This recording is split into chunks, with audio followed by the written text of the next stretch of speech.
Pemimpin PKR ingatkan PHBN tidak ambil mudah usaha PAS ingin tawan Selangor. Tiada kekangan untuk tanya Perdana Menteri mengenai kejatuhan ringgit. Penganalisis dakwa Abdul Hadi cuba heret raja-raja berhubung isu Nick Allen. Amanah berpandangan kenyataan Abdul Hadi mungkin beri kesan seperti amanat Hadi. Ketua AMK ambil tanggungjawab perjelas situasi sebenar. Allahyarham Taib Mahmud tinggalkan legasi kukuh untuk ekonomi Sarawak.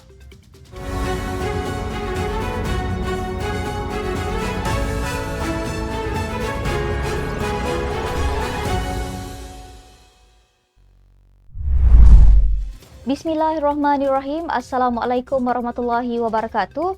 Salam Malaysia Madani. Bersama saya Asma Ismail dalam Netstep News edisi tengah hari 23 Februari 2024 bersamaan 13 Syakban 1445 Hijrah. Sebelum itu jangan lupa untuk subscribe YouTube Netstep TV dan follow Facebook Netstep Malaysia.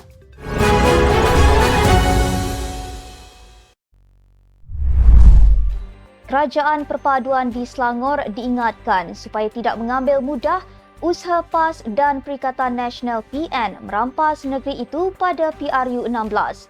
Ahli Majlis Pimpinan Pusat PKR Yahya Mat Syari berkata, pemimpin Pakatan Harapan PH dan Barisan Nasional BN di Selangor perlu meningkatkan kerjasama bagi mematahkan naratif lawan membuat persepsi negatif yang dapat mempengaruhi pengundi. Katanya, PH dan BN dalam Kerajaan Perpaduan perlu duduk bersama menjiwai perpaduan. Sebelum pilihan raya, keserasian kerjasama itu perlu digerakkan daripada kepimpinan negeri, parlimen, DUN dan kampung.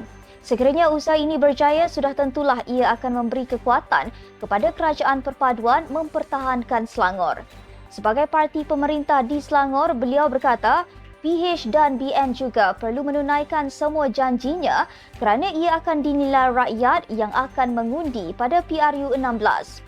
Ahad lalu, Ketua Penerangan PAS Selangor, Zuk Ahmad dilaporkan berkata, parti itu berharap slogan PAS for All yang dibawanya 2 dekad lalu akan membantu mereka merampas negeri itu daripada gabungan pemerintah.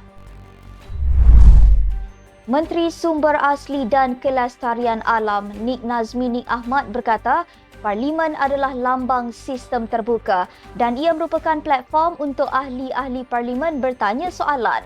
Bahkan, Perdana Menteri Datuk Seri Anwar Ibrahim juga telah mewujudkan satu sesi khas kepada kesemua ahli Parlimen untuk mengetengahkan sebarang soalan di Dewan Rakyat. Justru katanya, tiada kekangan untuk setiap ahli Parlimen mengajukan pertanyaan. Nik Nazmi mengulas kenyataan ahli Parlimen Pasir Gudang Datuk Hassan Karim yang menggesa agar Datuk Seri Anwar menggunakan platform Dewan Rakyat yang akan bersidang tidak lama lagi bagi menjelaskan kemerosotan nilai ringgit. Kata Hassan, gesaan itu bukan untuk memberikan imej buruk kepada Datuk Seri Anwar tetapi penting untuk rakyat diberi penjelasan mengenai kemerosotan mata wang tersebut.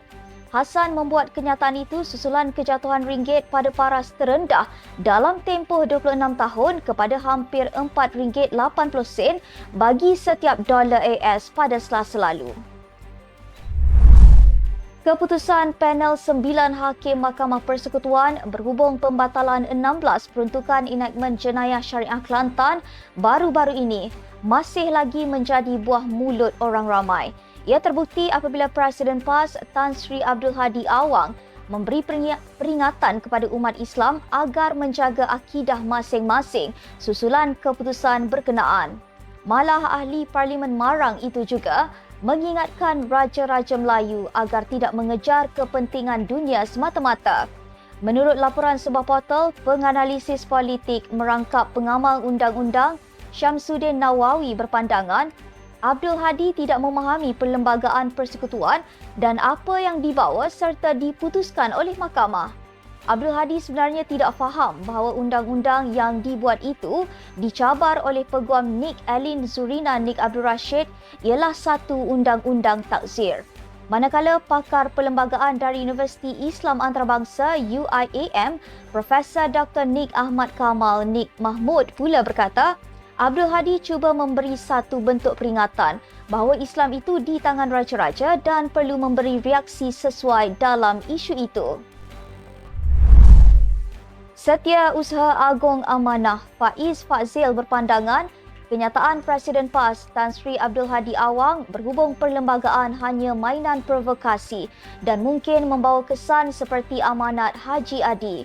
Katanya, lebih baik untuk Abdul Hadi berhenti daripada memomok-momokkan orang ramai, terutama umat Islam serta menanam kebencian kepada perlembagaan persekutuan. Kata Faiz, perlembagaan tersebut menjadi asas kepada pembentukan Malaysia serta mengangkat Islam sebagai agama persekutuan. Perlembagaan yang sama juga katanya menjadi asas kepada kedudukan istimewa orang Melayu dan Bumiputera melalui Perkara 153. Kenyataan terbaru Abdul Hadi yang menuduh perlembagaan persekutuan sebagai bom jangka dan anti-Islam adalah sangat tidak sihat. Kenyataan itu merupakan permainan provokasi seperti amanat Haji Hadi yang diisytiharkan sesat oleh Majlis Fatwa Kebangsaan dan membawa kepada pecah belahnya umat Islam di Malaysia. Ketua Angkatan Muda Keadilan AMK Adam Adli Abdul Halim mengambil tanggungjawab untuk memperbetulkan keadaan sebenar susulan tular isu ahli AMK negeri berhasrat menganjurkan percutian ke Hat Nyai, Thailand. Beliau berkata AMK di setiap negeri bebas untuk mengadakan apa sahaja program dalaman yang bertujuan mengukuhkan hubungan dalam organisasi mengikut acuan masing-masing. Menurutnya, ia sebagai persediaan awal untuk siri latihan intensif di setiap negeri, anjuran AMK Pusat menerusi Akademi Keadilan Rakyat yang telah ditakwimkan bermula Ahad depan. Sebelum ini tular di platform X apabila orang ramai mempertikaikan tindakan ahli AMK memuat naik hebahan poster percutian ke Hat Nyai namun enggan mengulas isu berbangkit dalam negara.